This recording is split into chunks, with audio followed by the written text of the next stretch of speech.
Hello and welcome. We are about to begin our webinar. There's quite a few people that are attending, and I'm sure the number is going to keep rising as people learn to sign on and get going. So welcome to A Dangerous Method. And we will be looking at the film on Carl Jung called The Dangerous Method. My name is Steve Buser. I'll be formally introducing myself in a moment. Daniel Ross is our main presenter, and he is standing by. Will be joining us shortly. Everybody should be seeing a brief intro slide set that I've prepared. I'm going to run us through that, and then we'll go ahead and transfer over to Dan at that point. Okay. So again, this is me. I'm Steve Buser, the host today. Those of you who don't know me, I'm a Jungian psychiatrist in private practice here in the Asheville, North Carolina area. Len Cruz and I are co-founders of the Asheville Jung Center and have been doing this for about 3 or 4 years. This is our very first webinar that we've done. We've done a lot of seminars which use video in different forms, but this is the very first more interactive version of what we're calling a webinar. And we have webinars, which is this one, and then video seminars. For those of you that have joined us in the past, you're probably used to our video seminar format. These are longer programs, usually 3 or even 5 hours in duration. They're high-quality video, live feeds from Zurich, London, California, or other sites. We usually offer 5 continuing education credits, and there's often a transcript provided and a DVD that's available for purchase afterwards. The one tonight is somewhat different. Tonight is our first webinar. These are shorter, usually 90 minutes, perhaps up to 2 hours. They have good quality audio, but instead of video, there's a stronger PowerPoint presentation. So you'll see we'll rely much more on PowerPoint during this presentation. We're able to be more interactive in these. We can throw up polls where people vote on questions or ideas. You can raise your hand and ask a question. We'll show you how to do that in a moment. It's more of an interactive feel, we're hoping. We have 100 people that will be joining us live today. Many more will be watching the recording version of this later on. Again, we're scheduled for about 90 minutes. We may go an extra 30 minutes if the discussion warrants and people want to stay online for a little bit longer. We won't go past the 2-hour mark, though. That's the maximum we would be doing tonight. This part is very important. Hopefully everybody's figured this out already. If you haven't, look at the audio setting on the right-hand side of your controls. On that, you have 2 choices. You can click on telephone or computer, microphone, and speaker. Most people are probably on the computer, microphone, and speakers, but if for some reason you don't have a good microphone on your computer or you can't hear the audio well, feel free to dial in by the telephone. And there's instructions if you click telephone on the phone number and the various codes. Do enter what's called the PIN number that's on there. That will allow us to open up your microphone to allow you to speak to us if you choose the telephone method. You don't need to, though. There's no reason why you have to switch from the computer version. Do explore a couple of the buttons on there. There's one button called full screen mode. Now, I'd recommend that you click on that. You'll see our slides become much larger. They'll virtually fill your screen. There's a raise your hand button. Now, obviously, that's not literally raise your hand, but if you click on that button, that means that you would like us to, at some point, open your microphone so that you can engage with us. That could be a question you want to ask, could be a dialogue portion that we have. My only warning for you with that is realize we have up to 100 people tonight, so that if a lot of people are raising their hands in 2 hours, we won't have time to necessarily click on each one of those. But please do raise your hand if you want to engage us at some point. We'll also be opening up kind of dialogue time where we ask a starter question, and we might open up a few microphones to get some dialogue on a question. And that'll be a specific part of the talk today. There's also an Ask a Question button, which is a little bit different. That's a chat version. So if you want to type a question to us, please go ahead and type the question, send that to us. One of the staff members will look at that, and we'll either ask that to Dan directly, or we'll open your microphone and have you ask it to him if you prefer. and there'll be options for both of those. Tonight we have over a dozen countries joining us. That includes Australia, Canada, France, India, Ireland, Japan, Russia, Slovenia, Switzerland, Ukraine, United Kingdom, and of course the United States. I want to briefly let you know of our two next events coming up. In 3 weeks, February 25th, we'll have another webinar fairly similar to this one. It will have a little bit different feel in that the San Francisco Young Institute will be hosting it, and we'll be participating via webinar with them. There'll be 4 hours and 4 continuing education credits available. It's a fascinating topic. It's going to be on the future of analytical psychology and how cultural complexes affect the world. So look at our website. That's got the information on it. And registration just opened up for that, I think, the last couple of days or so. Then we have another seminar just 1 week after that, so a month from today, Thursday, March 8th. This will be the continuation of our usual video seminar format. So if you join any of our other seminars to Zurich, Switzerland, this will be very similar. We hope to have London join us as well. Jan Wiener will be hopefully presenting out of London, and we'll have Angela Graf-Nold and, of course, Marie Stein presenting both from Zurich, Switzerland. It's going to be on the same topic as tonight. It'll be on The Dangerous Method, the film A Dangerous Method, and we'll be getting Zurich's perspective on this film also. It'll be, in essence, a continuation of our conversation tonight. For continuing education purposes, I'm required to announce that we have no commercial support for presenters, topics, or programs. There's no pharmaceutical industry support of any kind associated with us today. And also, you should be getting an online survey invite sometime today or tomorrow. If you can, take a few minutes and let us know how this new format worked, what you liked, what you didn't like. And again, that should come to you by email sometime in the next 24 or 48 hours. Just a brief warning, we are recording today, and if you do not want your voice recorded on the archived version, make sure not to ask an audio question. But you can, of course, still type out a question to us. So tonight, our team consists of myself, Steve Buser. I'm the host. Dr. Len Cruz will be one of our facilitators. Lily Dubrowski will be joining us also as a facilitator. And then, of course, our presenter will be Daniel Ross. I'm going to introduce Dan, and then I'm going to turn over the presentation to him, and he'll get us started then. Dan is a dear friend of mine. I know Dan for a number of years. He works in hospice and has done so for over 20 years.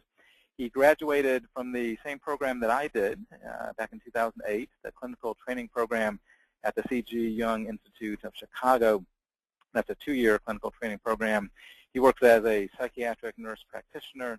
He's also on the board of trustees at the C.G. Jung Center in Evanston, Illinois, and he has a profound interest in film and Jungian psychology.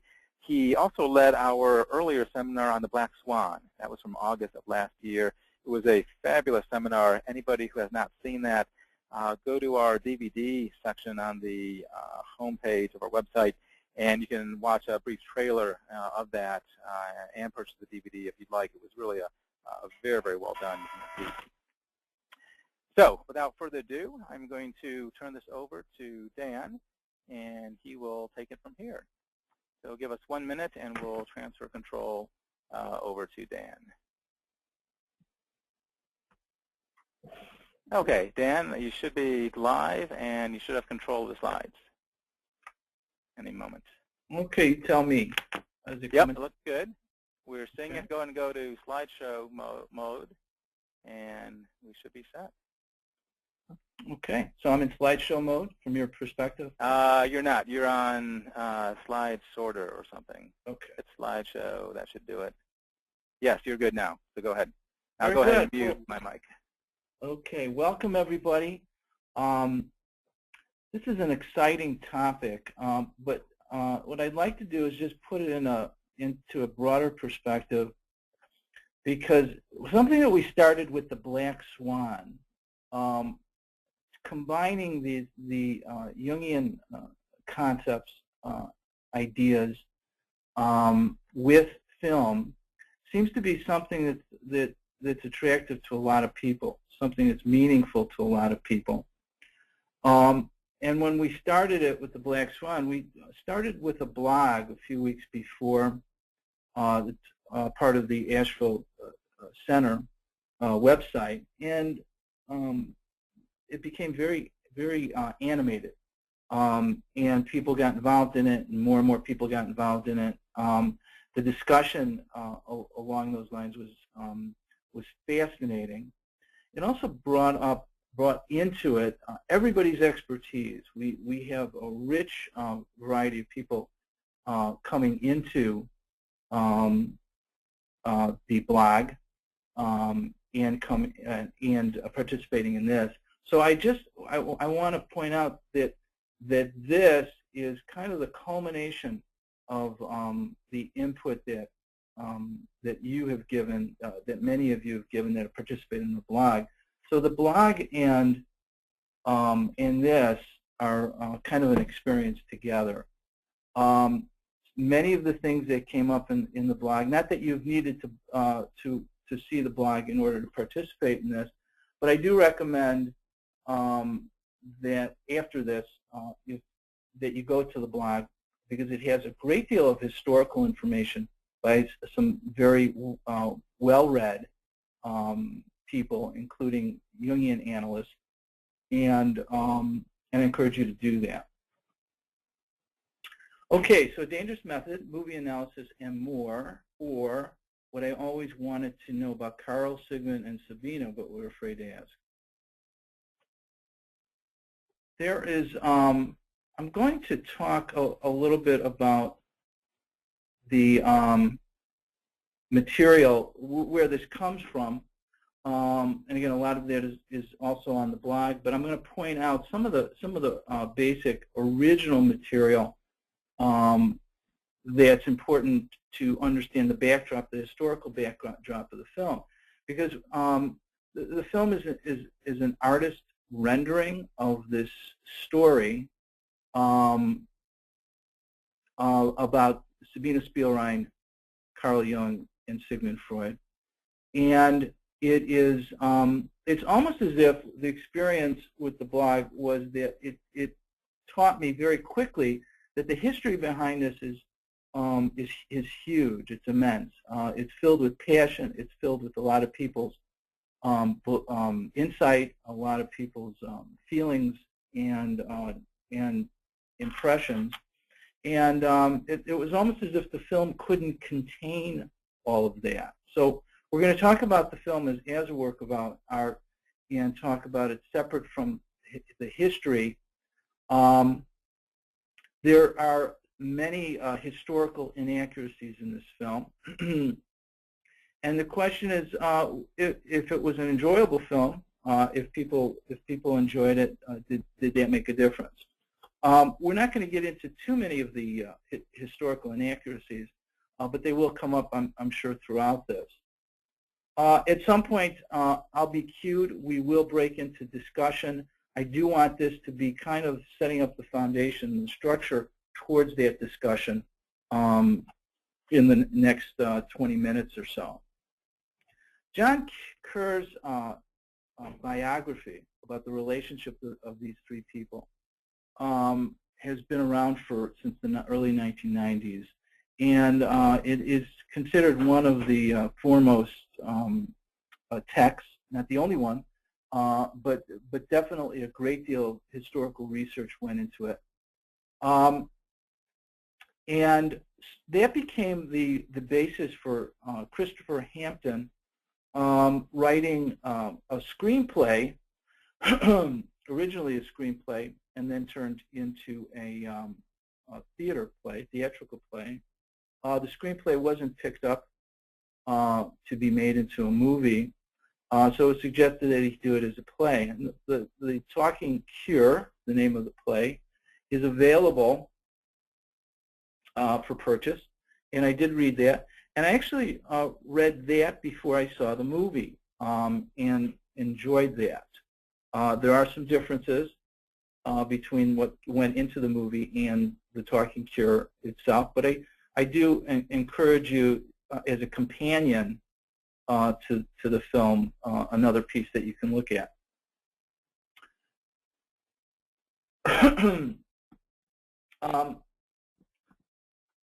in addition to that, it's very interesting how Cronenberg got involved in this. David Cronenberg was the director, excuse me, and he got interested in the screenplay adaptation after he saw the play, The Talking Cure. And David Thompson writes in the blog, finding this from an interview with David Cronenberg. This is Cronenberg speaking. It was very cathartic for me and really a lot of fun, speaking of making the film. I felt I was connecting with something primordial in my life, but also in the development of the intellectual life of the 20th century. I think that line gives kind of a perspective of where Cronenberg was coming from in the making of the film and his desire to make the film. I think we'll find as we go through that his perspective was very rational, very intellectual, very clinical. And you kind of get the feel from that in the film. And you may disagree with that. And when we go to discussion, I'd like to hear more about that. But that's kind of the general feeling that we got from those that participated in the blog.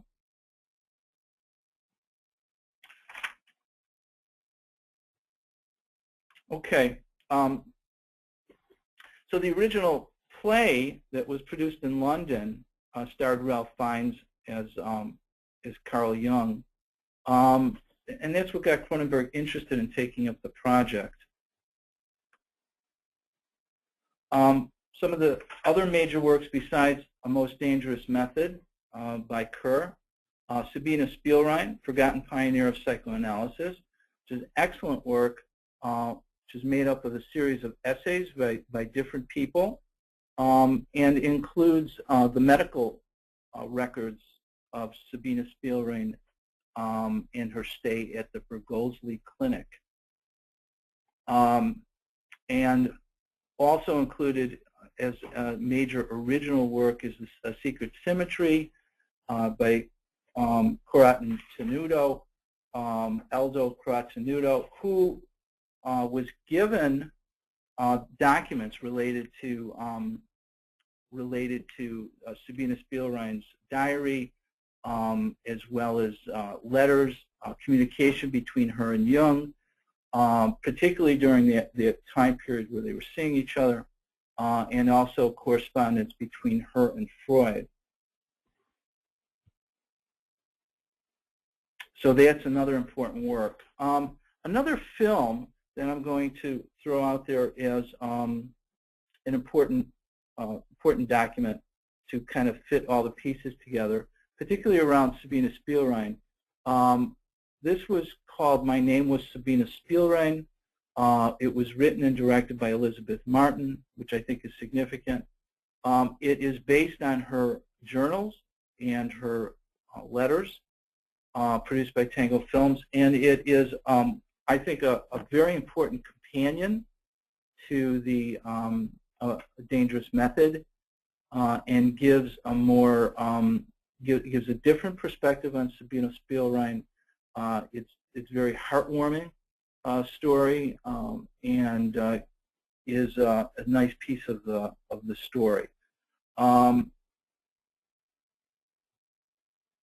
And we're going to talk about, just briefly, another film that came up in the blog, suggested by David Thompson, that I think some others watched as well and then responded to on the blog. This was a film, Italian film, by Roberto Fenzi, and it's called The Soul Keeper. And you may find this to be an easier film to get into, to enjoy, because it really is the love affair aspect of the story of Jung and Spielrein. Freud is not in the picture directly in this version of the film, but it is a beautiful film, very artistically done. Again, there are historical inaccuracies in that, but they're almost forgiven because the film was so beautifully done. So another suggestion. John Kerr published Most Dangerous Method in 1993. and it began as his doctoral dissertation when he was going to New York University. The title of A Dangerous Method, or Most Dangerous Method, comes from a letter that was written by William James. And it was a letter written to Theodore Flournoy about what he would have been reading about Freud. And he says, I hope Freud and his pupils will push their ideas to their limits so that we may learn what they are. They can't fail to throw light on human nature, but I confess he made personally on me the impression of a man obsessed with fixed ideas. I can make nothing in my own case with his dream theories, and obviously symbolism is a most dangerous method. Kerr goes on to say that James's comment was very astute, and there was consistency around the interpretation of symptoms as symbolic. Right here, we could say in response to that question, Freud took a hard line against such interpretation, largely based on sexual repression. And Jung, on the other hand, in contrast, took on a more expansive, unlimiting view of interpretation. The Forgotten Pioneer, edited by Colleen Covington and Barbara Wharton. And again, amongst the essays in there, one has the records of Sabina Spielrein from the Bergozli Clinic. And I think that's an important document to keep in mind. One of the questions I have is the letters that were found in the journal that was found in Geneva in the care of somebody at the Institute of Psychology there, and somebody there who knew Aldo Carottenuto, who was a psychoanalyst, contacted him, told him of the letters, and in 1974 he received access to those letters in her journal, and that was eventually made into the book A Secret Symmetry. One of the questions I have is something to speculate about, maybe we can talk more about it in the discussion, was why she might have left those documents before she moved to Russia. And she never did go back to Europe. She stayed in Russia. So something to think about. So let me give a brief summary of the film.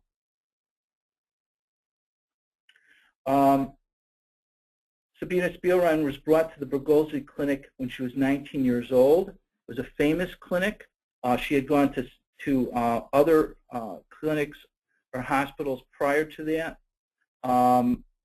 With no success, her family finally took her to the Bergozli Clinic in Zurich, Switzerland, and she was treated there by Dr. Jung from the very beginning. Now, prior to Dr. Jung taking on the case, most of the cases of hysteria, which is what she was diagnosed with, were treated with hypnosis. This is the first time a case of hysteria was being treated with a new method that Jung had been reading about from Freud, eventually called psychoanalysis. So he began treating her with that, and she had some remarkable improvement in her symptoms over the next few months, and she was actually only treated for 10 months. She was treated from August 17th, 1904 to June 1st, 1905. Just some things from her record to be aware of, from her medical record. She was described as very precocious and intelligent. Her mother-daughter relationship was more intimate than the rest of the relationships with her family, her brothers, 3 brothers, and father. The brothers in the record were described as having hysterical symptoms themselves, as well as the father, who beat the children regularly.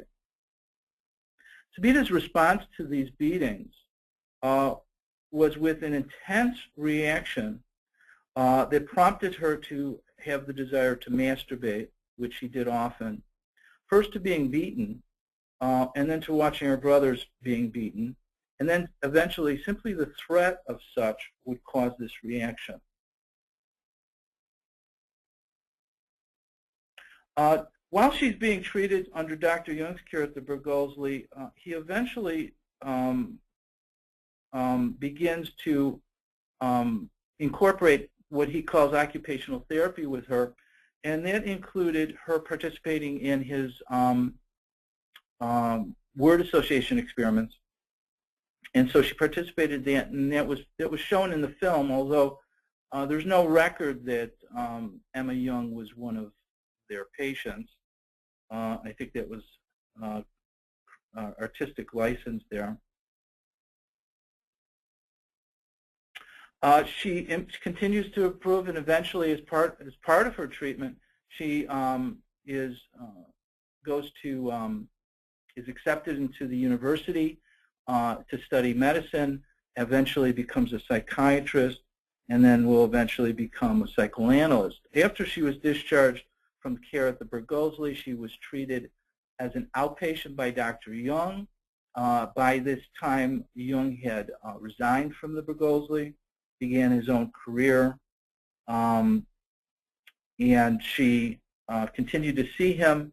At some point, they began a very intense, intimate relationship that we'll talk more about. For the next several years, it was carried on. And suggestions from the letters and journals that it was a very intimate and perhaps sexual relationship. There's no indication from any of the documents that it was a sexual relationship. Eventually, Jung breaks off the relationship. There's a lover's fight in which she meets him at his office with a knife, cuts him in the right side of his temple, and after that, their relationship tries to become professional, as depicted in the film, and they maintain a professional relationship to some degree for the next several years after that. She continues on her career, shifts to child psychology, and really breaks new ground with applying psychoanalysis to children. She eventually marries a Russian man who becomes her husband, and they return to Russia, where she builds up her psychoanalytic practice up until Stalinism began, in which psychoanalysis was became something that that couldn't be done, and she had to do it on the fly when she did do it. And eventually, the Germans invaded her hometown. She had not, although she had been given many opportunities to leave, she did not. Refused to accept the possibility that the Germans would behave in such a way and so brutally. She was discovered by some German soldiers, and along with her children and several townspeople, were murdered.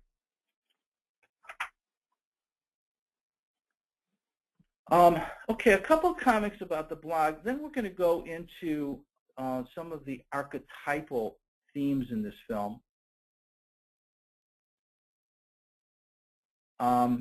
First one is, what's interesting, if we look at the blog, there is a paucity of women's perspective, although that seemed to gain momentum over time, and there was even some suggestion that the film itself brought that out, or was more of a guy flick.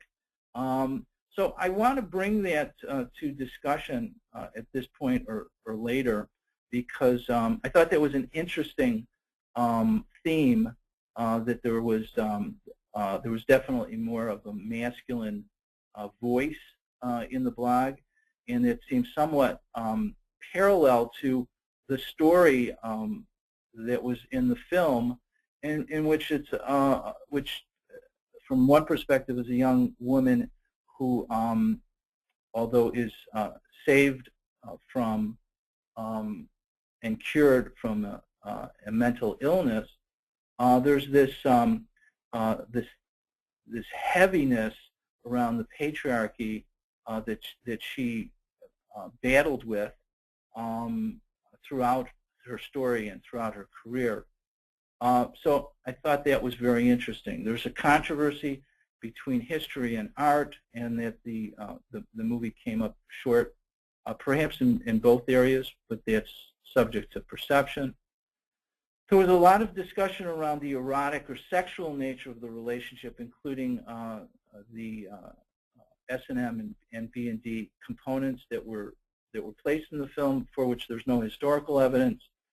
So the question is, was it placed there for sensationalism? Was it placed there because it had artistic purpose in reflecting the characters of these individuals? Something for discussion.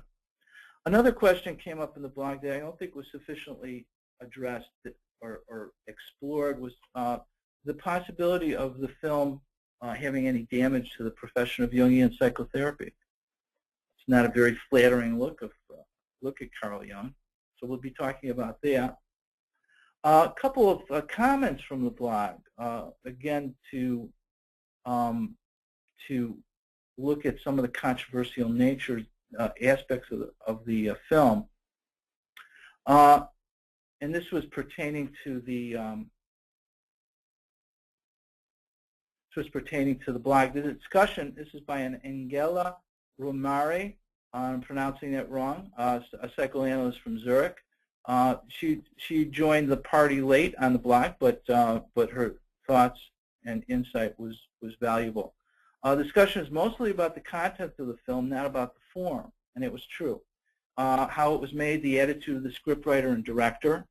The feeling I get from the film, this is she speaking, is that Spielrein, Freud, and Jung are being exploited. So that was her reaction.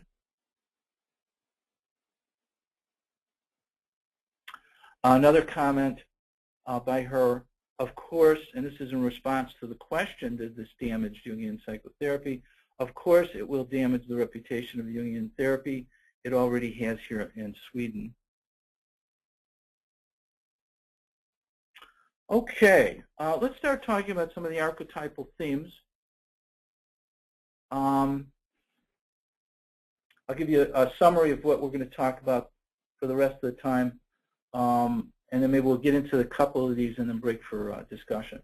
There's a Faustian theme to the story, which is very interesting because Jung was into Faust when he was very, very young. And we're going to talk about that and kind of unpack that. What does that mean? Where's the theme in the film? What does it mean for Jung? What does it mean for what does it mean from the perspective of the film too? Because the film was put together, particularly with the character of Otto Gross, to really kind of amplify this theme of Faust and Mephistopheles. Another theme was brought out in the blog, the theme of Persephone, Cora, and Demeter. We're going to talk about that in relation to Sabina Spielrein. Also, the wounded healer, that archetypal mode, and its impact on, or how it evolved from Jung and Spielrein. A very interesting theme. We'll also talk about the theme of betrayal as archetypal. And I also wanted to end, if we have time, with talking about this emergence of the young feminine in the process of individuation in various types of young women, in various types of aspects of history, cultures, and so forth, that have been coming out in films over the last couple of years in particular. And I think this film can fall into that category. Okay, so Otto Gross in the story, in the movie, has an amazingly deep impact on Jung, and this is very interesting. Two things occurred with Jung prior to his relationship, more intimate relationship with Sabina Spielrein. One was he visited Freud in Vienna, During that initial trip, the famous trip where they spoke for 13 hours straight, he also found out that Freud was having an affair with his wife's sister. So Jung knew about this and didn't say anything to Freud, and kind of brought that back to Zurich with him. At the same time, Freud had asked him to take on a patient by the name of Otto Gross, who was a psychiatrist, and he did so. And in the film, Otto Gross was tempting him with all kinds of ideas around not giving in to repressing sexual desire. Kind of a wild guy. And it's really suggested in the film that Jung was listening to him intently. It was almost a very passive relationship, not even a therapeutic relationship. So the way it was depicted was interesting. There's amazing parallels between the story of Faust and Mephistopheles that I want to point out here. This is from Faust. Faust gambles away his soul frivolously to Mephistopheles. In return, Faust is lured into the heights and depths of what men can know. This is a quote from Edward Edinger in his book on Jung and Faust. As part of the story, this includes Faust's relationship with Gretchen, who he defiles. And this is what's interesting as part of the backstory, and particularly in relation to Spielrein and her mother. Mephistopheles drugs Gretchen's mother in order to give Faust an opportunity to take advantage of her. He puts her to sleep and gives her too much of a sleeping potion, and so much that the mother dies. Of course, Faust embodies Hades, but if we look at the parallel to the story as depicted in the movie, Sabina Spielrein's mother is out of the picture. She's the only person in her family where she has any degree of intimacy. In fact, it's recorded several times in her medical record. She had asked for her mother to be allowed to become and to have access to her, and both Jung and Bleuler wrote letters back saying they were forbidden to see Spielrein and forbidden to come visit her because they felt that would affect her treatment, and she needed absolute separation from them. So there was an interesting parallel that the mother was taken out of the picture, and of course that puts Jung in the position of being of Hades and Persephone when we talk about that mythology.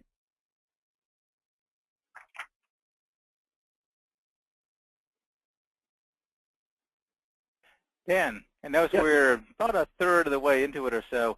I thought I might throw up a poll for the audience to maybe put in some input. Good. And perhaps we could open up for a little bit of dialogue. Are you at a space where we might do so, or do you want to keep going a little bit? Let me finish one more slide because it's kind of tacked onto the other one, and then let's do that. Although I think I just set up the poll, so I apologize. I just launched the poll. Okay, let's do that, and then I'll finish up when we're done. Okay, so let's do the poll. So everybody just click. The first question is a very simple one. Did you like the film overall? I know it's much more complex than yes or no, but let's just get a quick poll for that. Then I'll take the poll down, and we can do another slide. Then once that slide is done, think about, do you want to add anything to our discussion? So if so, be clicking on your raise your hand button in the next few minutes, and we'll look at opening up a few microphones and have some participation. So the attendees are voting right now. I'll give you 5 more seconds to vote. Vote quickly, and we're going to close it and show you now. So, and let me share that with everybody. So this was the percentage: 79% liked the film overall, 21% didn't. So far, a resounding positive. Of course, those that didn't like it probably didn't come to the seminar, so that may or not be fully accurate.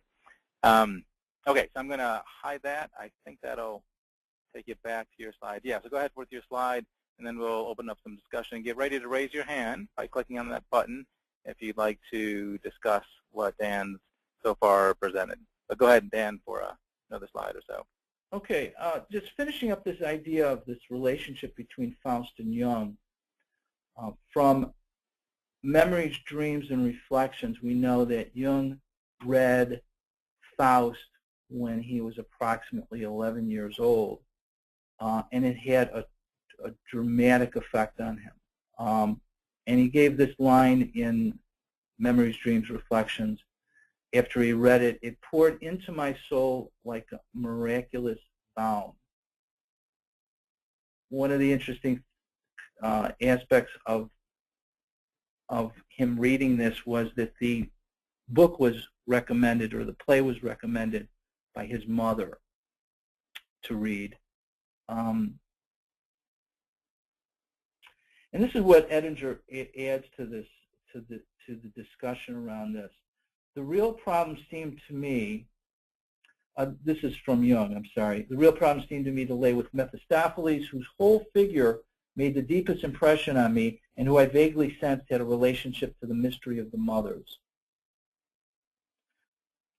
And what do we know about Faust? Faust was an intellectual. He had reached the pinnacle of his career, and from that vantage point, everything looked like a wasteland. He was miserable in his life, and therefore vulnerable to Mephistopheles, who came into his life. And as Mephistopheles is tempting Faust in one particular scene, he's tempting him by showing him the image of a ravishingly beautiful woman. And this is what Faust says. And we can almost hear this echo from Jung, and particularly later when he grows up. What do I see? What form divinely fair within this magic mirror is revealed? Oh, lend me, love, thy swiftest wing and bear, be hence into her wondrous field.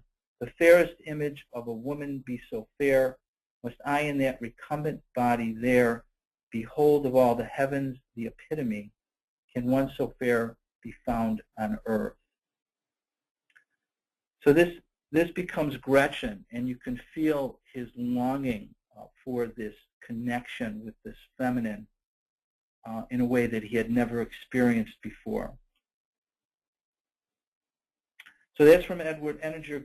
Goethe's Faust, Notes for Jungian Commentary. Okay. My next one will be myth. We're going to talk about is Persephone, but let's stop for discussion. Let's see where people are at.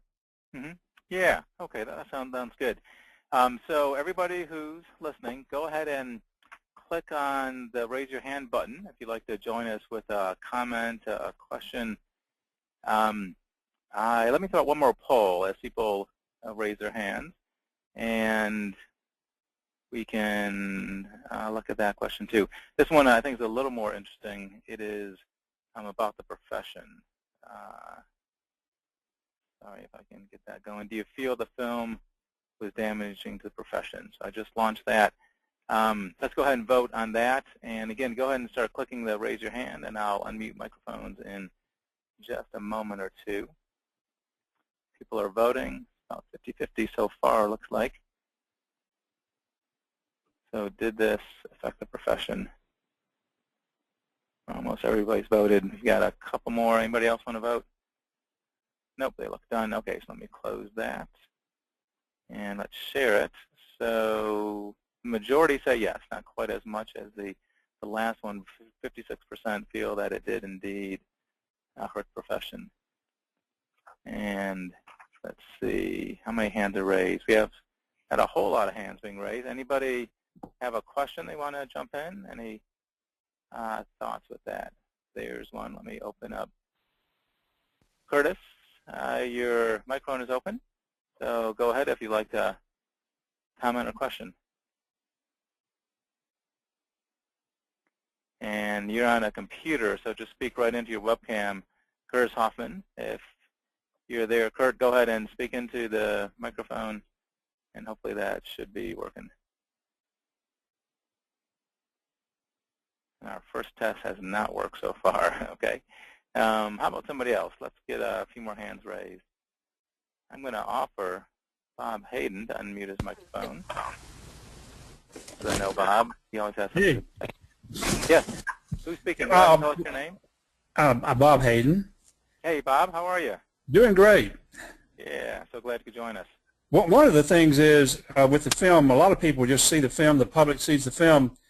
There's so many mistakes or things that are not historically accurate to correct that unless people get into a deeper discussion of the film.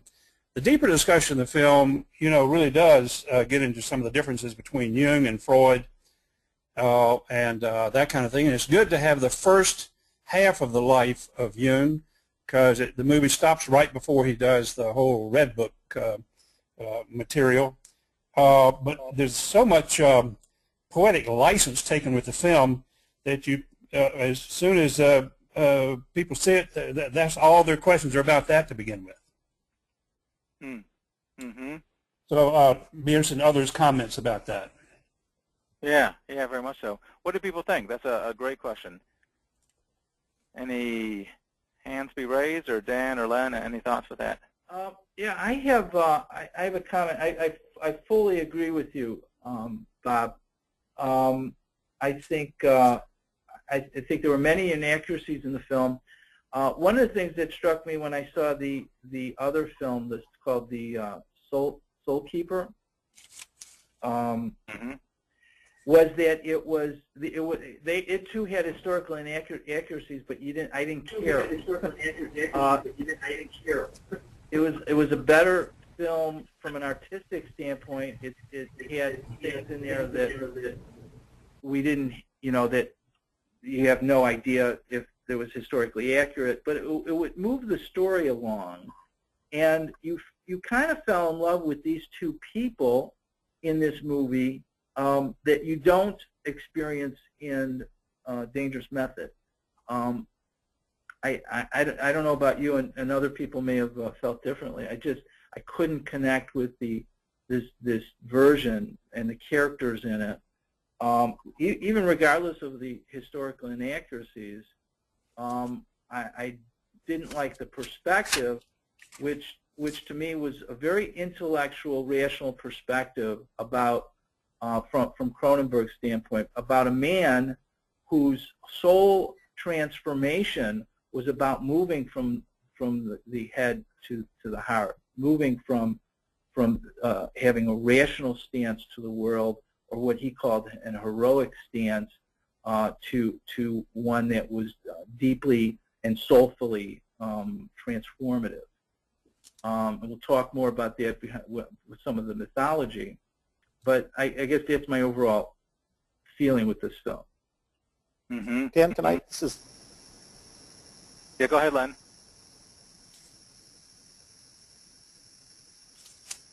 Len, are you there? Okay, well, that was Len Cruz about to jump in. That's okay. Yeah, I felt the same way. It was a good movie, but it was missing some of the deeper emotional connected elements of it. Of what were the passions within the men and women? Where was the soulful development? Jung and Freud have so much more in depth along those lines. I thought it was really missing that opportunity for some way. I agree. Yeah. I'm going to try to unmute. And there's some feedback that. Kurt, that's your microphone. Yeah, can you hear me now? Now I can. Yep, go ahead. Okay, you got it working. One of the archetypes that I see in the film, also in the musical score, is Siegfried. And absolutely. Yeah, and one of the things that we know from the Red Book is that early in the volume there is this dream that he has in which he and a shadowy male companion are shooting Siegfried in the back. Yes. Now, in the Ring of the Nibelungen, which is the musical score that Howard Shore used, Siegfried is the son of Sigmund. Yeah. And I think that since Freud considered Jung to be, in a sense, his son, and they're arguing over this feminine figure, there's a very Oedipal movement going on here in which Jung is, in effect, slaying himself as the son of Sigmund. Yes.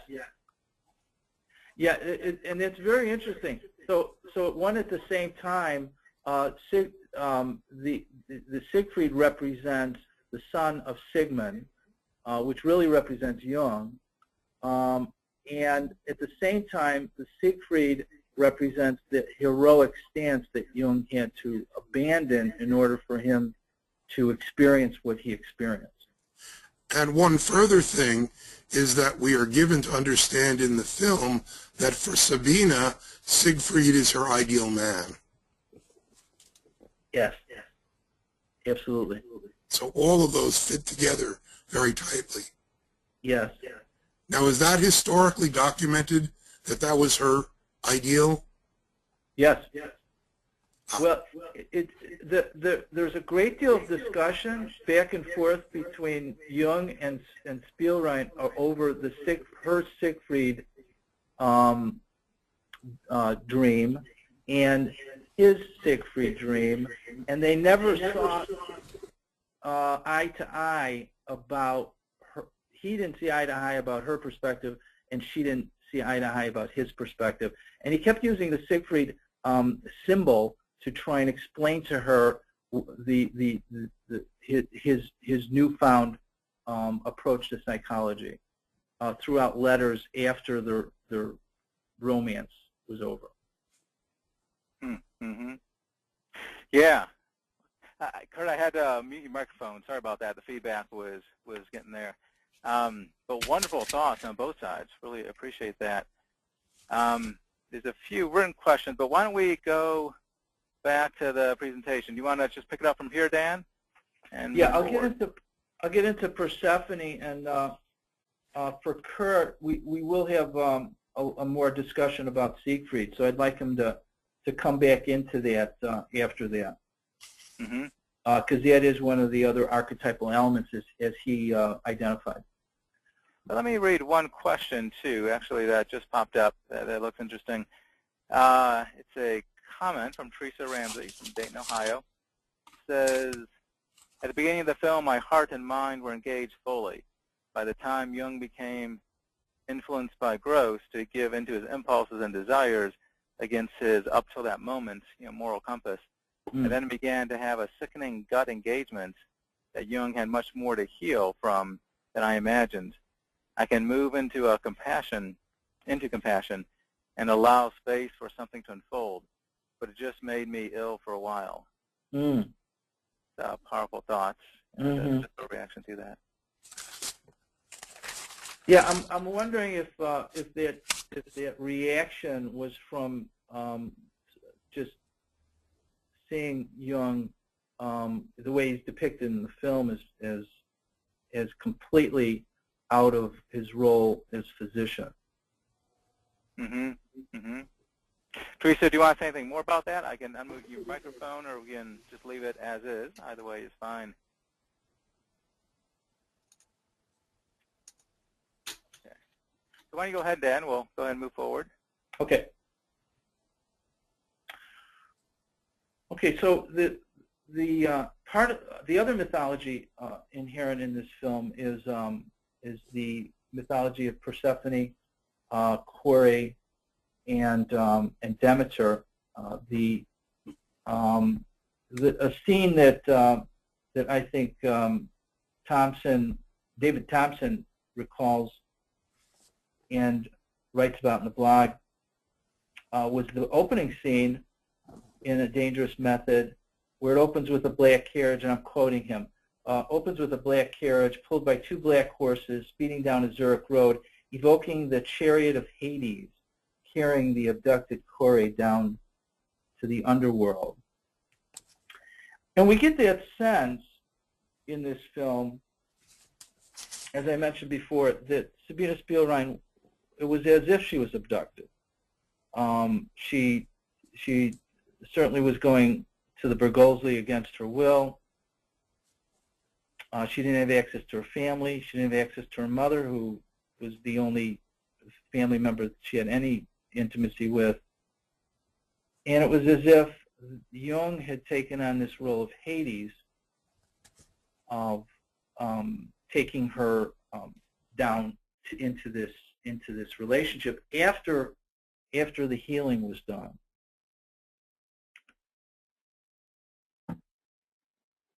So when we know the story of Persephone, who Hades rising up from the earth in his chariot while she is picking flowers in a field, unbeknownst to her mother Demeter, Hades watching her, and then eventually brings his chariot up. The earth opens up, as the myth goes, and he abducts her and brings her down into the underworld. My next slide shows that underworld, with eventually Persephone becoming the queen of the underworld. And of course, as the story goes, Demeter grieves for her loss, and in that grief, the world is turned cold and black. Zeus, in pleading with her, tries to get her to restore nature and beauty and the greenness of the earth. She demands that Persephone be released. Zeus then intervenes with Hades, who eventually does release her, but Persephone must return for 3 months or 4 months every year. So she's released from the underworld, but has to return as the story goes. So this is a powerful myth behind the individuation process for Sabina Spielrein.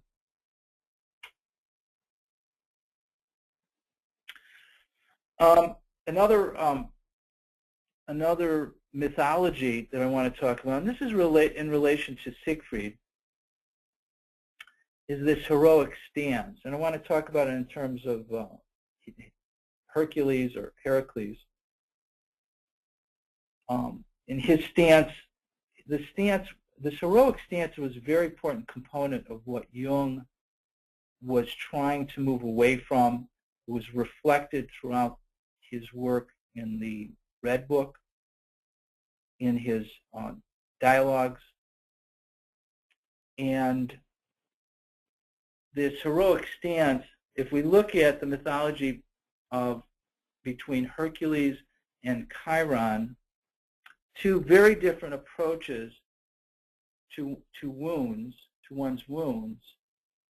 Hercules' approach to the world was to defeat all the gods. In this painting, he's defeating Thanatos. And because he defeats Thanatos, the god of death, he's able to live forever and doesn't die. He also defeats Geros, the god of aging, so he never ages. So we have this heroic stance to the world of trying to overcome all adversity. Siegfried also embodies that heroic stance. The dream that Kurt talked about was an important dream for Jung. And as he describes it in Memories, Dreams, and Reflections, this is what he says. Then Siegfried appeared high up on the crest of the mountain in the first day of the rising sun, on a chariot made of the bones of the dead. Chariot drove at furious speed down a precipitous slope. When he turned a corner, we shot at him. He plunged down, struck dead. The we he's talking about is he and the brown-skinned man in his dream that he described as a savage. So this abandonment of this killing of Siegfried is also reflective of the Oedipal complex and represents the killing of the father, or in this case, the abandonment of Freud's beliefs, Freud's stance towards psychoanalysis. But it was also for Jung an abandonment of this whole approach that he had towards the world, and it was absolutely necessary for him to do that in order to experience the unconscious. He would say later that the ego experiences the self as a defeat. He knew that this was going to be required. This defeat of his ego was required, and in some measure this was the killing of the old stance, the king, the Freud, killing of the old stance to make way for the new. And this is very interesting because even reflected in the film, the dialogue between Spielrein and Jung, in fact, they describe themselves as almost being and thinking the same way, and he being surprised by that in her eventual paper called "The Destruction as a Cause of Coming into Being." It's a paper she published for the yearbook that Jung was the editor for. That paper reflected a similar theme as Jung was going to experience around this issue of having to experience the death of the old, or the destruction of the old, simultaneously with the emergence of the new, which is going to become an important theme later in the story for Jung, and what he experienced that was reflected in the Red Book, and also foreshadows what he's going to find in his alchemical studies.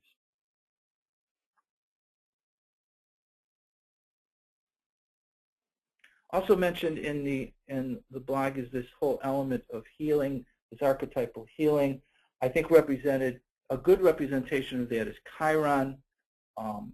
His stories, in contrast to a heroic figure like Hercules, is very different.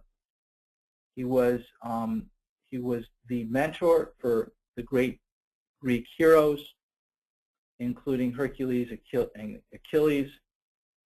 He taught them everything about weaponry, about poetry, and there was a battle amongst the centaurs, and he was a centaur, and he oversaw the centaurs, and he was accidentally shot by an arrow that came from Hercules.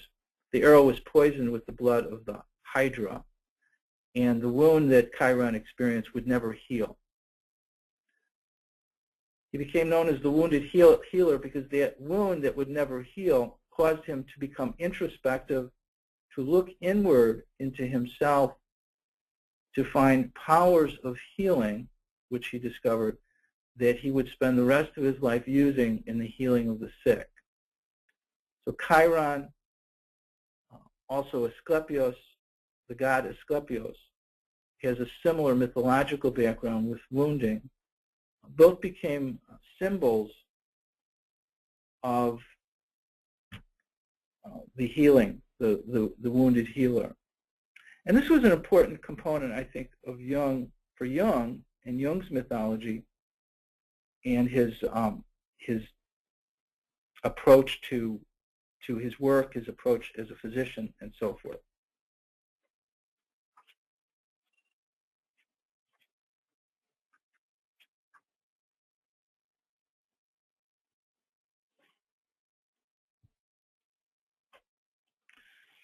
So here we see in this slide, Asclepius, the patient, the physician, just a classic image of the tenement in which the physician and patient is there, and Asclepius is in the background. One other film I want to to talk about, well, we're talking about this element of healing, this archetypal element of healing. I think he has an interesting parallel with the story that we're talking about tonight in Dangerous Method. There's a film by Akira Kurosawa called Redbeard, and it's a story about healing, and it begins with a young physician that comes out of school, and I encourage everybody to see this, particularly in its comparison to the story with Jung and Spielrein. He's a young physician right out of school. He knows everything about medicines, but he doesn't know anything about healing. His father forces him to take a job with a government clinic, over which is Redbeard, the physician that's in charge of the clinic. So Redbeard takes him under his wing. He's reluctant to learn anything, but Redbeard trains him, and he trains him in some unusual ways. But one of the things that he does that reminds me of the film we're talking about tonight is that they go to town, and they're given this girl who was raised in a brothel and raised in prostitution.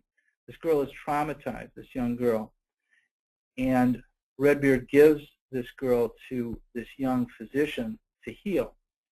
This young physician spends the next several weeks trying to give medicine to this young girl, tries to feed her, tries to take care of her. Over time, little by little, this traumatized girl starts to open up, starts to accept his medicine and his healing. And what's interesting is, at some point after that, after she is healed, he becomes sick, and Redbeard gives her the task of healing him, of taking care of him. And that was going to be part of her healing process, he says, was to take care of the physician. When we look at the story of Sabina Spielrein and Jung, there's an interesting parallel there, that Spielrein was healed by Jung, and then towards the end of the movie and that phase of their relationship, Jung is the one that sought healing from her, and their roles had changed quite a bit by then.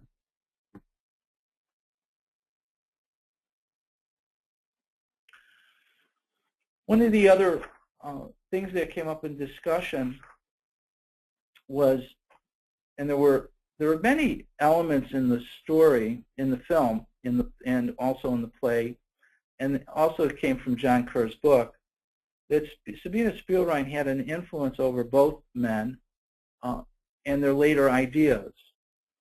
One of those suggestions came from a discussion that they were having on this park bench, in which she says to him,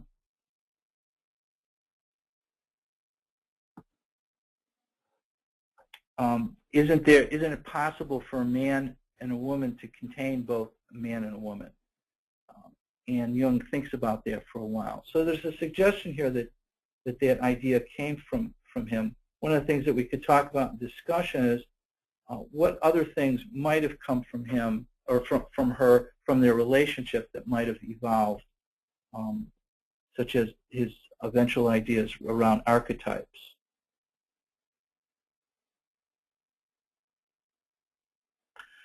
A couple of comments from the blog I want to throw in here that are appropriate. Who was the inspiration for his idea of anima and animus? Was it just Sabina Spielrein? Some of the discussion was around the possibility of it being Maria Molzer, who was a nurse that worked at the Bergolzi. Another suggestion that it could be Toni Wolff, or it could be a composite of all these women in Jung's life. Brian Skia, who was participating in the blog, has also published on this, a Jungian analyst himself, has published a paper and a couple of papers on his view of Sabina Spielrein related to this, also the importance of her role in Jung's life. He says this, quote, regarding who was Jung's model for the anima, again, of lack of certainty in the literature, in the documentation. He says, my own preference is Sabina, though I know Sonu Shamdasani and Lance Owens prefer Maria Molzer. And Len Cruz, on this subject of the feminine, said, perhaps Spielrein, in addition to Sophia, the archetypal woman, gave Jung a container in which he burst onto the scene of psychoanalysis and also delivered him beyond to the place he was destined to go. So we can have some more discussion around there. That's such a powerful piece of the movie, and I think you're right when you distill at least a good part of that to what is the movie, or could the movie be saying about anima, animus, Sabina Spielrein? To what degree was she a central figure in Jung's life that was motivating or inspiring kind of this piece? I just tried to unmute Brian's microphone. I don't know if you want to add something or not. I'll try it again in case you want to join in. If so, there was some feedback, Brian, so you might want to turn down the speakers. And if you don't, that's fine. You can just pass, and we can keep going. Are you there, Brian? And that's definitely some feedback, so you want to turn down your speakers if so. It may not be working. Okay, well, I'll go ahead and mute that out. Clearly, sometimes the speakers and the microphones are too close to each other. But boy, to me, that's such a central piece of this. And I too love that quote in the movie when she says, don't you think there can be a man inside a woman and a woman inside a man? Who knows if that was accurate, whether she really gave that inspiration, but I think that's something. Let me throw up that poll. I think we have one final poll question. Let me go ahead and launch that one. It's just what we said a moment ago of, do you feel Sabina Spielrein was Jung's inspiration for the concept of anima? Part of that is whether that was historically accurate or not. People are voting away. About a quarter of the votes in so far. There was another question. Len, I don't know if you saw that question, but I was going to pull that one up too. It might be more a comment. Let me see if I can find that. Yeah, Steve, are you talking about Rebecca's question? Yeah, right. Do you want to say anything about that one? Let me just read what Rebecca's written, and then Dan, I'd covet your response to it. Here's what she's written. One of the reasons I like the film is that it motivated me to read John Kerr's book. I'm 3/4 into the book, and while it humanizes Jung, Freud, and Spielrein, it shows how she, the woman of her time, but also as a young feminine, was diminished and devalued. Her intellectual gift is eclipsed by the ego maneuvering of the principal characters of the psychoanalytic movement. In that wise, it does not reflect well on Jung or Freud. I'm really smitten by that remark, because for me, not only was it just a discovery of somebody who might have been such a central figure in some of the foundational ideas in both classical analytic thought and in analytical psychology, but I thought it really was kind of a commentary on how the gifts she brought were blighted by these two men and their own drive.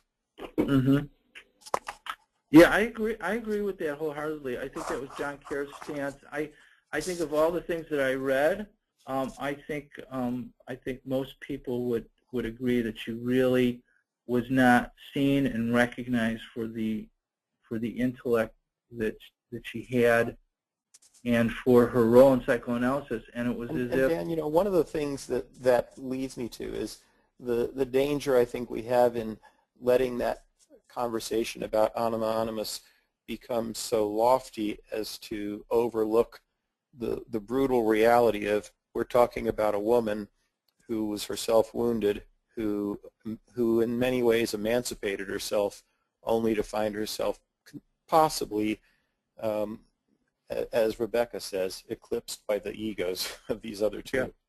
Yeah. She really was. She seemed to be a pawn for them, each trying to get back at the other and somehow seemingly using her to do that. When I mentioned before, I'd like people's input. When she left her diary and her letters in Geneva, it suggested to me that she needed to leave her life behind when she went back to Russia. And that was somehow symbolic of needing to leave the patriarchy of psychoanalysis behind as well. Even though she continued her career in psychoanalysis, it wasn't part of that circle. It wasn't part of the Vienna circle or the Zurich circle. Hey, let me suggest an alternative idea, Dan, that she had such nobility in character that she left it there for a later generation to discover. Yeah. Mm-hmm.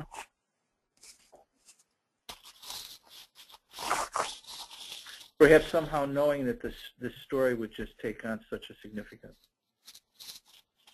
I'm kind of reminded of Mark Twain, who ordered his biography not to be, some of his diaries and things not to be published until 100 years following his death. Right.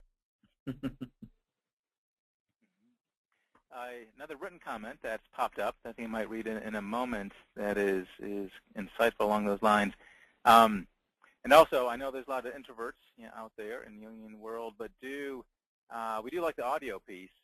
There's been some feedback with speakers, so we need to figure that out. But do click that raise your hand button next to the attendees or there on your control panel. I think it'd be nice to further the discussion if you'd like to. Don't feel any pressure to do so. Let me read this comment, and then I see a question or two I might, or hand raise I might click on in a second. So this is from Mary Ellen Lavin from Wilmette. One of the sad Mary Ellen. One of the sad things about the movie was the way Mrs. Jung was portrayed. She was a deeply intelligent woman of substance, yet was portrayed as a simple housefrau. I'm afraid you are neglecting to give Emma credit in the formation of Jung's anima. Secondly, Jung did not cure Sabina. He facilitated the opportunity for her to heal herself or find her own inner healer. Mary Ellen. Excellent. Excellent point, Mary Ellen. Mm-hmm. Yeah, it's interesting. In the film, Emma had a downplayed role. In fact, in both films, in The Soul Keeper, she also had a role that was not indicative of what we know from the history she provided for Jung, which was a foundation for his life. So that's an excellent point. Mm-hmm. I don't think we have a good depiction of her in any of these films. Yeah, I agree. To me, it was very simplistic and not enough dimensionality into her. Yeah. Although, with the figures... Although I have to say, Dan, in that... Go ahead.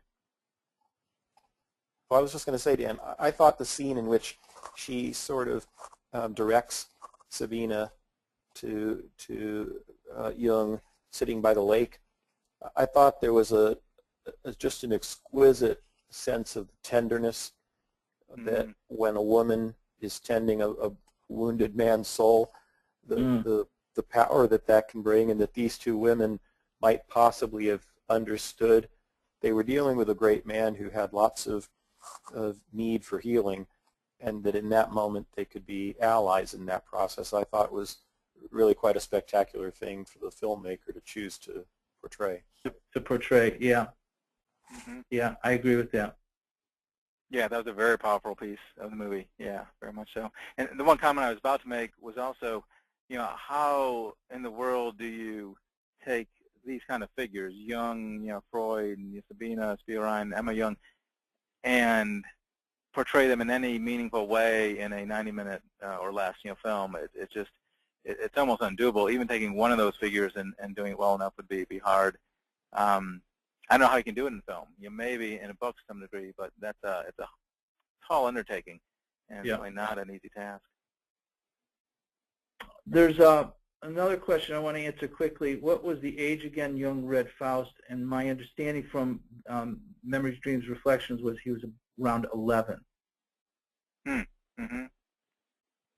Hey, there's a hand raise. I'm going to try clicking the unmute. Hopefully we won't get too much feedback. This is from David Van Nuys. David, can you hear us? Go ahead. Yes, I can, and you got my name pronounced correctly. I was it was a guess. Yeah, I was struck by the discrepancy between Freud and Jung in terms of their financial status. And it seemed like Freud was very pressed, and Jung had a lot of space provided by his wife, Emma. And also, if you could comment on the other discrepancy was Freud's sense of Jewishness and some strong sense of difference and separation as a result, and Jung's Aryanness, if you will. Yeah, I think that's a perspective that Cronenberg took. He said in a comment in an interview that he thought that Freud was more grounded in his body, and I think symbolically he was more grounded and closer to earth, and Jung was more airy, more lofty, higher in social class. I think that was the implication by that scene. And although there was no discussion of anti-Semitism, there's a lot written on the subject of anti-Semitism in Jung, and a lot of controversy around that.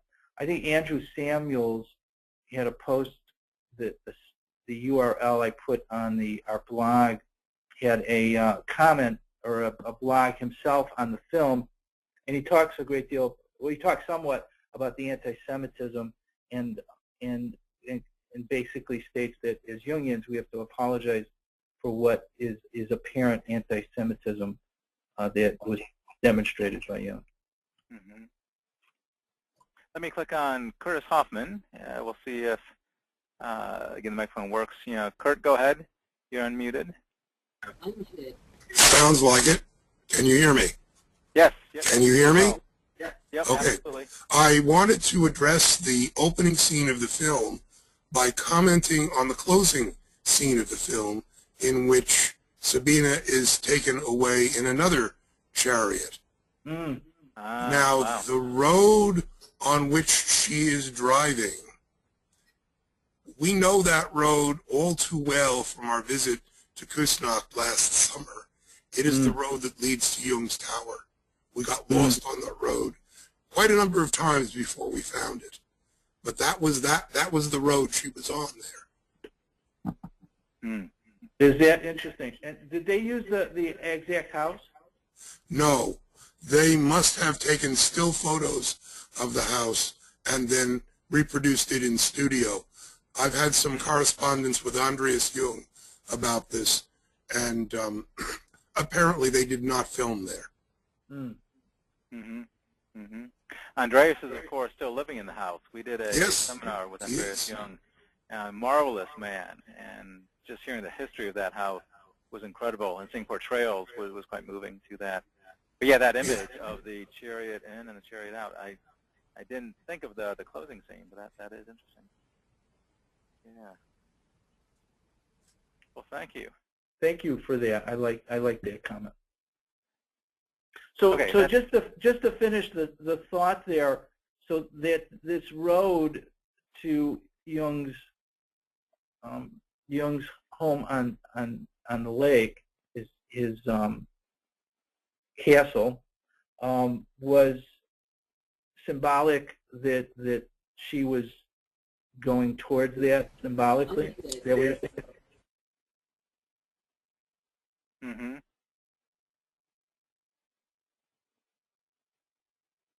Perhaps that was the suggestion. There's another comment here that I'd like to read by Mary McGilly in Leawood, Kansas. Can I read this? Yeah, go ahead. I, too, read John Kerr's book. I felt a great deal of respect for Spielrein and less respect for both Freud and Jung. I find it interesting that both men's relationships outside of their marriages were known but never discussed. What do you make of this? Mm-hmm. Yeah, it's very interesting. From my reading of Kerr's book, there was very little personally that these men seemed to share. They seemed to, at some point after that first 13-hour meeting they had where they seemingly fell in love with each other, it seemed to be downhill from there, and there was a great deal of competitiveness, suspicion that moved into their relationship early on. So, and it sounds very patriarchal that these affairs were going on, and each wanted to keep it secret from the other. Mm-hmm. Mm-hmm. Yeah, very much so. Yeah, well, wonderful comments. I really appreciate that. Well, good. Do you have some more material you want to shift to? Are there more questions? Yeah. We're close to the wind down time, although certainly we have more material. It might be nice to go a little bit farther if people are open, for that. But I'll leave that up to you, Dan, which direction you'd like to keep moving. Yeah, I'm good with that. I have a few more slides left. We can talk about a couple things. Yeah, okay, excellent. Yeah, let's keep going a little bit longer. Okay. Talked about anima and animus. I think we talked about Sabina's career. There's not a lot after she leaves Jung in this film. There's a great deal more in the film that I mentioned before, The Soul Keeper, that follows after the relationship, in which she establishes her practice in Russia, and so that's a good companion film to see regarding what happens to her and her eventual murder when Germans invade Russia. One of the questions is around the historical accuracy of Freud and Jung compared to Sabina Spielrein. I think the general consensus was there was more historical accuracy with Freud than with the other characters. And so I think that's subject to debate. My personal opinion was I didn't find Freud to be terribly charismatic in the film, as he was, according to accounts from other people. So I think that's something to be aware of. Mm-hmm.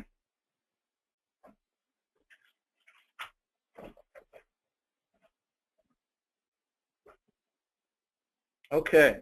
The question of the hour, something for discussion too, and something that I think was brought to a point in the film in which they were having S&M and B&D sex. I think it's important to question. First of all, there was no historical documents that support this, and but the controversy came up. Why was it included? What impact did it have on your perception of the film or your enjoyment of the film? Sabina Spielrein, in her diary and in her letters, in her love affair with Jung, describes their meetings as poetry, and she uses that word with quotes quite a bit. So some might suggest that it was lovemaking. The question was it sexual or not? So again, that's something for discussion that I'd like to throw out there. Mm-hmm. Yeah, that's a powerful question. I like the way you phrase that. Let's open some comments or hand raisings. Surely there's some hands that want to go up on that provocative piece. One of the things that came up while we're talking about it and people are raising their hands, that came up on the blog was that the kind of the way we started the discussion on the blog was there was a comment from one of the bloggers that perhaps we were pathologizing S&M and B&D, and why couldn't it have been a part of their relationship without pathologizing it? I thought that was a very good question, and that question, that comment and discussion came from Cliff Bostock, who was also a psychotherapist and works with people towards being able to express their sexuality in this way. So there was a particular component of the film that I think he had a lot to say on. Yeah, excellent. Let me open up a microphone. Bob Hayden, Hendersonville, North Carolina. Go ahead, Bob. Yes. Yeah, thank you very much. You know, we get, I think, sex sells in movies, and we get all hooked into that. And I was perturbed some by the extra historical stuff that he brought in. But for me, the underlying themes are the whole theme of death and resurrection. And every single character in this movie had to move into death. Jung had to move into death to break with Freud, and thank God he did. Look what happened. And look what happened to Sabrina. She came into her own right. We all go through the whole process of death and resurrection. But I think sometimes when a film like this adds in scenes, we get so hung up in whether it's historical or not and all of this that we miss some of the deeper things. Personal goes with, go ahead. No, I just said that was my personal opinion, yeah. That does parallel a comment I'll read real quick from Carol Coronis. I view this not as a documentary, but a film which always has discrepancies.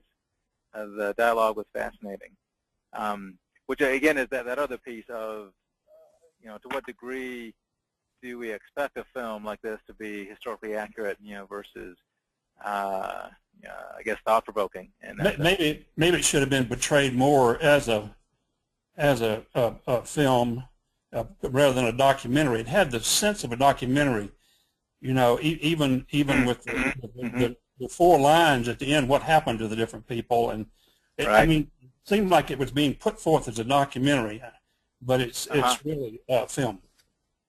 And all the historical pieces of the meeting and the how many hours with Freud and the roads they're on, the house. I mean, you really get a sense of being in Zurich, in the Zurich area at that time. Well, what it opened up for me, even with some of the parts of the film I disagree with, but what it opened up with me is the whole first half of Jung's life. A lot of what we read and study, we're really into the second half of his life, but not as much into in the first half. So that was helpful. That's a really good point. It really ends right in the early part of his life. The film stops and gets a little blurb. Right, and really he's not done much of the Jungian, so to speak, stuff at that point anyway. Exactly. He's a young psychiatrist in the Berkholtzy, fallen perhaps into this affair. I didn't know, and Steve, Steve, it also kind of goes back to the theme that, Dan, you tried to flesh out with the wounded healer whose wound maybe never thoroughly heals. But, I hadn't thought of what Bob just brought up in that context, but it kind of implies that second half really couldn't have occurred without the wounds and the struggle he went through, which Sabina was a part of. And apparently so was Tony Wolfe, and who knows? Exactly. That's a festering wound of sorts, Right. Yeah.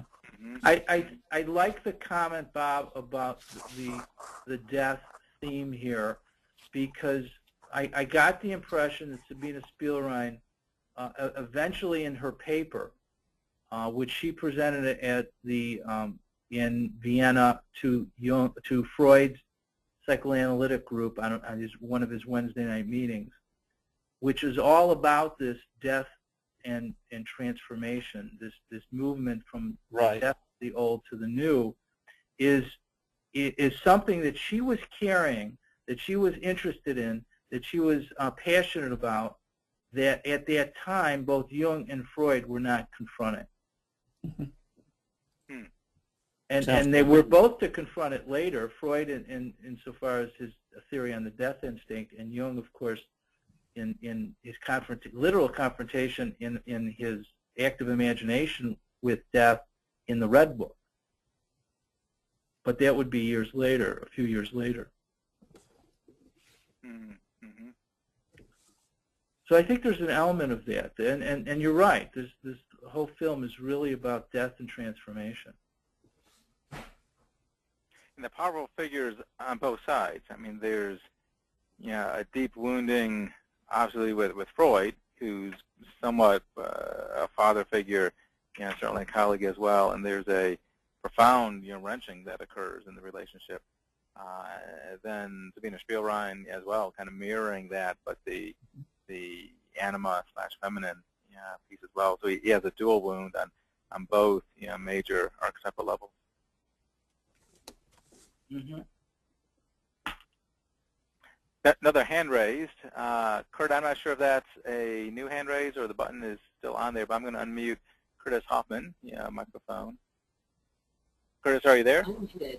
Okay, I don't mean to dominate the discussion, but I'm also drawn in the light of what we just. Are you there? Yeah. I'm also drawn in light of what we've been just talking about to the image in the Red Book of Jung's confrontation with Elijah and Salome. Mm. And I think in part of, at least at that stage, of Elijah as Freud and Salome as Sabina. Mm-hmm. Mm-hmm. But later, at the end of part 1, Salome is revealed to be the sister. Mm. Mm-hmm. Yeah, very interesting. You know, the other thing about Salome, I don't know if I mentioned, it had occurred to me that from the scene in the film in which she cuts him, and in his historical fact, yes. he cuts him on the head, on the temple, and Salome is of course the beheader of John the Baptist. Mm-hmm. So yeah, right.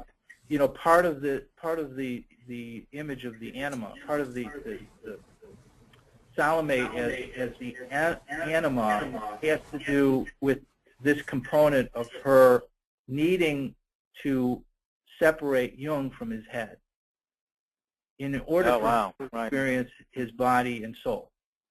Mm-hmm.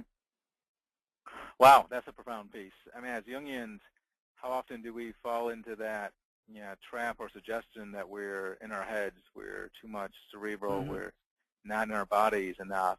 Not always by any means, but that's a common pitfall that we can go into. But you're right, of disconnecting that at the head. Huh. I think Cronenberg's perspective and his comments around Freud being more in his body than Jung, I don't think are accurate.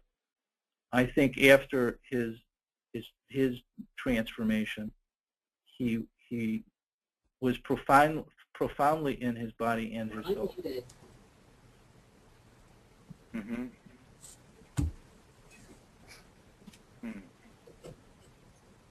Yeah. Well, good.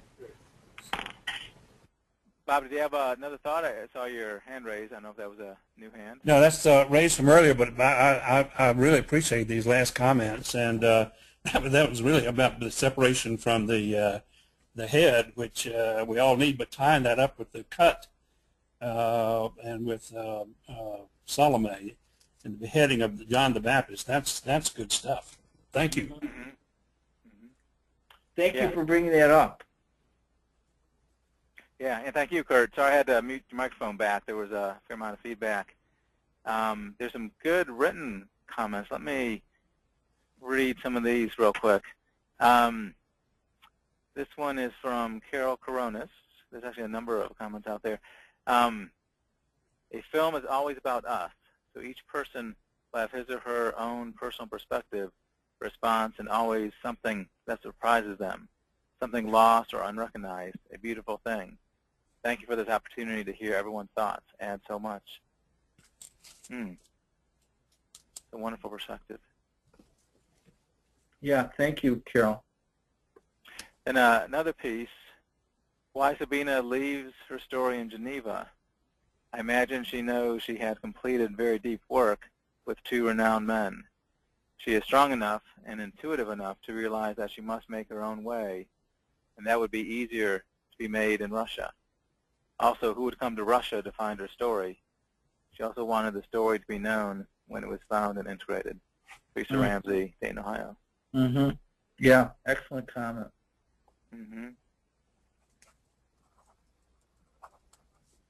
Yeah, we do get this sense that she was a very strong woman. We just don't have much written about her after she went to Russia. And the ending is just so striking. And whenever I hear the historical ending of her life, Nazi Germany, execution, fighting for your life, boy, what a, just unimaginable. I mean, I can't even imagine that kind of reality.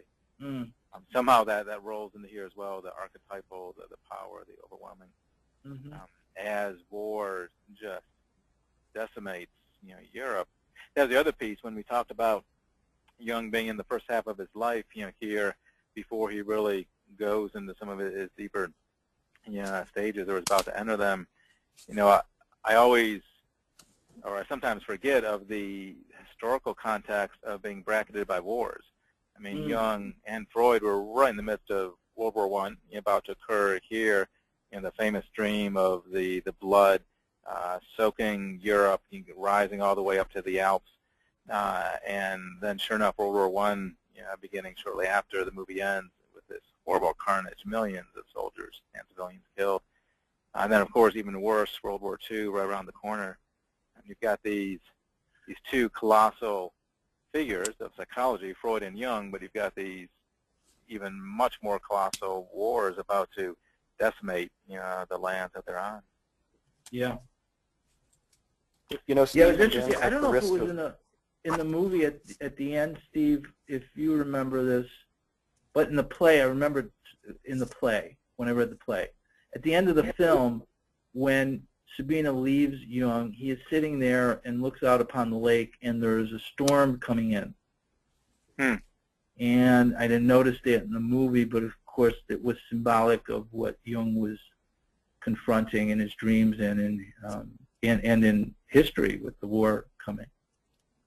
The impending storm. Yeah. Dan? Yeah. At the risk of thoroughly confirming what Carol has suggested, that a film is always about us, the latter comments just stirred in me a sense of what a regrettable thing that there was Jung, who could very well perhaps have reached out and prevented her from, and maybe he tried, who knows, but he might have been in a position to extricate her from the danger that awaited her, and didn't. And as I say, that may be more disclosing of my desire to have rescued her, but it's interesting that I don't know if you know of any efforts that were made by the analysts in Zurich. Was there any effort made to bring her out of Russia? Yeah, she had papers made, so there was an attempt. She had an escape route. She chose, according to documents, according to the history that I've read, she chose to stay there because it was impossible for her to believe that the Germans would do what they were reportedly doing. So she disregarded, she ignored the attempts by people to get her out of there. Do you know if Jung was one of those making the attempts? No, I don't have. I didn't read anything in which there was much communication between her and Jung at that point in time. I see. There might have been after she first moved to Russia, but it seemed like they tapered off.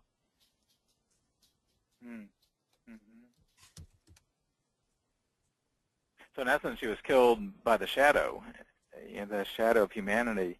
Nazi Germany was carrying, huge archetypal projections of humanity's shadow, in essence, archetype.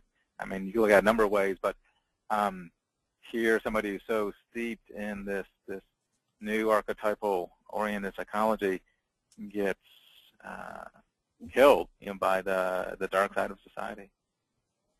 Yeah, I can't imagine that's going to happen.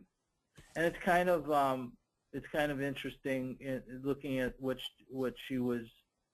her work was in early on, before she took up studying children and working with children. I mean, she was working with the ideas around death and destruction. Mm-hmm. Wow. Well, and what a tragic punctuation to the scene where Freud reminds her that of her ultimate Jewishness. Yes. Yeah. Mm-hmm. Yes. Yeah, right. There's a bit of foreshadowing there. Yeah. Mm-hmm. Mm-hmm. There's a question that's popped up. It's kind of a nice one. We just got about 10 more minutes max if we stay with it a little bit longer. But the question is, a question was asked earlier about the film harming the reputation of Jungian psychoanalysis. Are there thoughts of an antidote? Yeah. Eltham Eldridge, Castleberry, Florida. And that can be anybody who wants to raise their hand. Go ahead and click that little button, and we'll entertain a dialogue, or you can type out a response, or of course our panelists might have some ideas on that as well. I'd like to respond to that, because I think this seminar and others and many others, I'm sure, like it across the country, are very important to help educate the public that Jung went through an incredible transformation, and that began with this early relationship with this woman, other women, Freud, and it is. I think we have to look at that and understand it rather than judge it from a distance, because it's all a part of who he was as a man, and he became who he was and was able to write what he did and bring psychology along a completely different pathway than what it was going, and you can't separate that from his past, from all of his experiences. And I think we need to educate people as an antidote.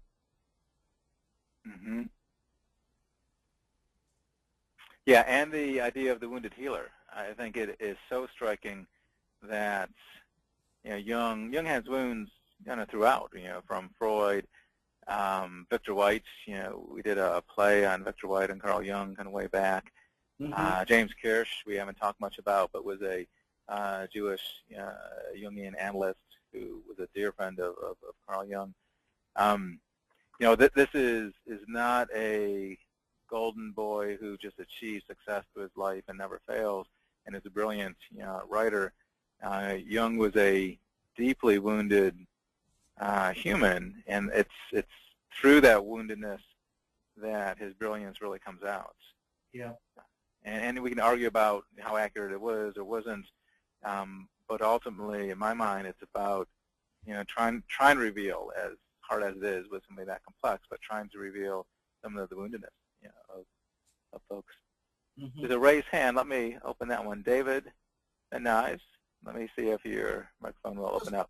Go ahead, David. Just to build on what you're saying, I think one of the ways that the film succeeded for me was to portray Jung as a human, fallible man. I think that we in the Jungian community, there's a real tendency to deify him. And so kind of brought him down to scale, I think. Yeah, exactly. Maybe too much so, maybe not, but yeah, definitely it humanizes him substantially, both in just seeing his life and seeing the scenes that he went through daily life, but of course more so with that woundedness. Yeah.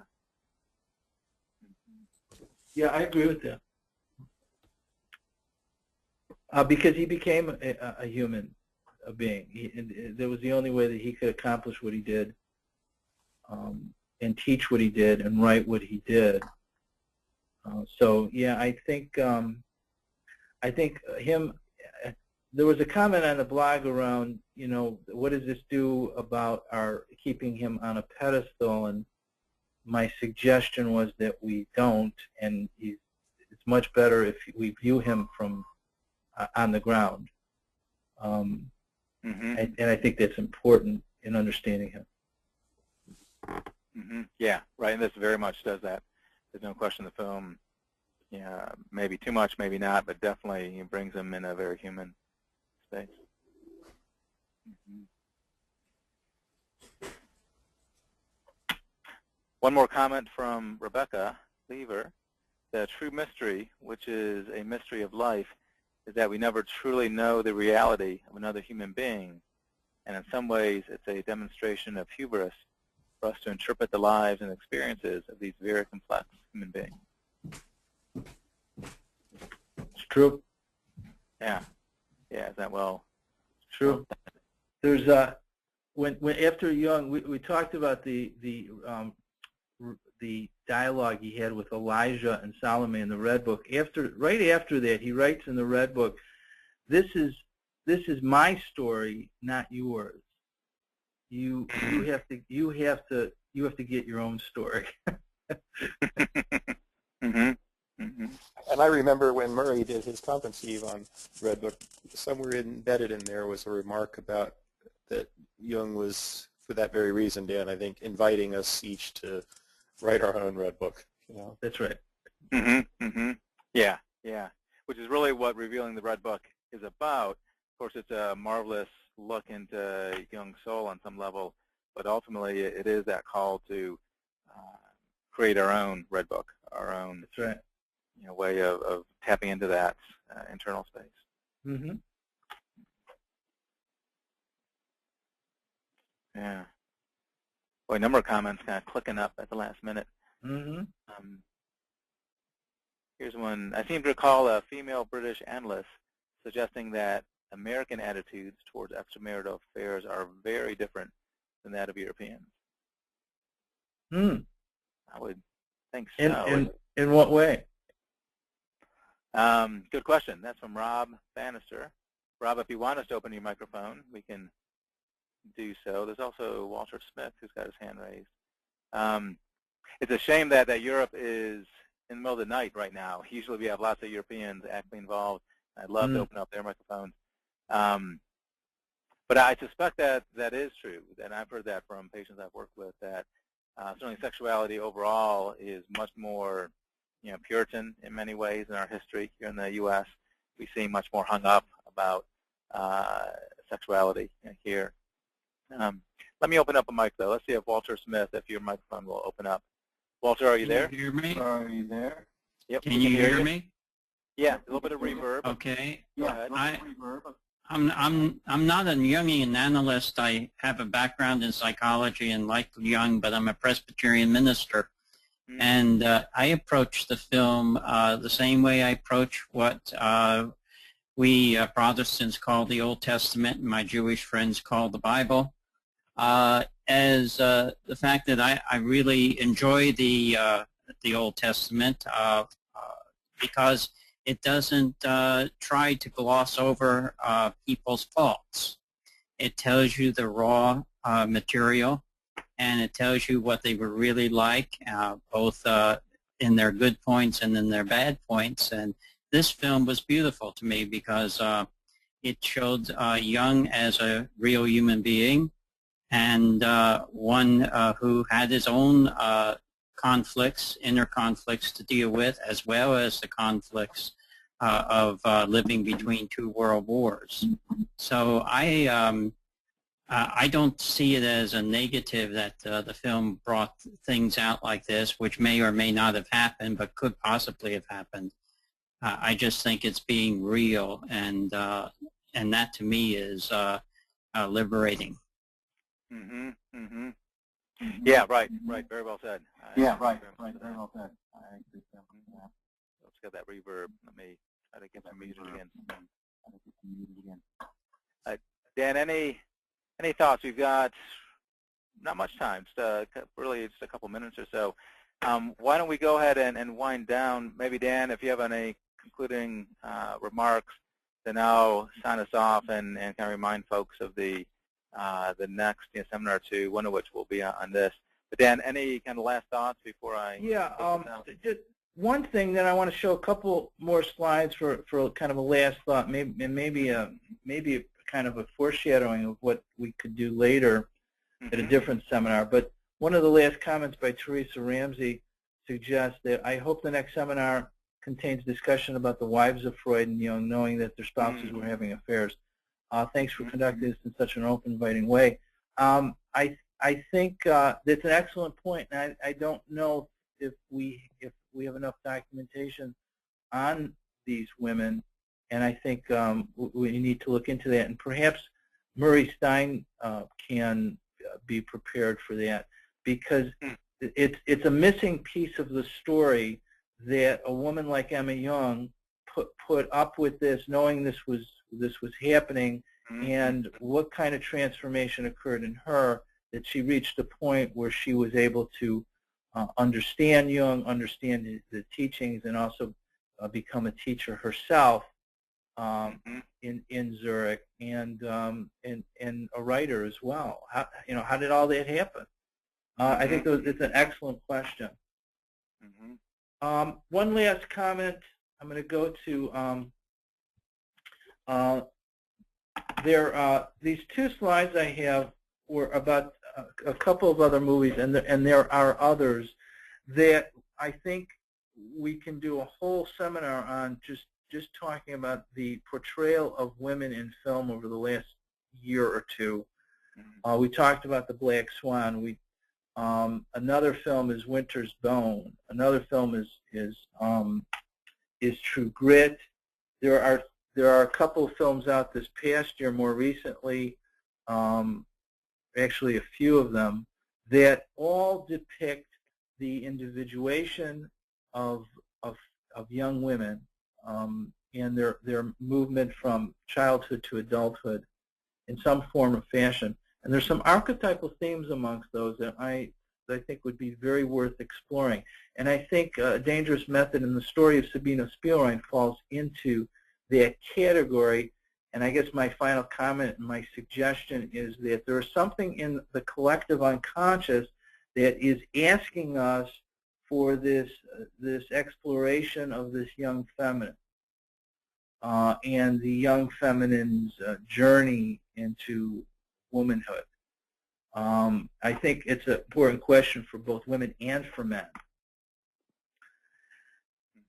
And my final slide is The Rest is Silence. Right, the final quote.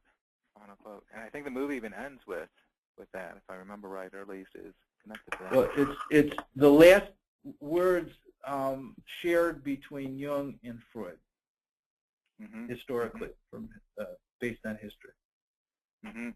Shakespearean quote, I think, as well. With from that. Hamlet, yes. Yeah, Dan, I want to thank you so much for guiding us through this webinar. It's just been a fabulous experience.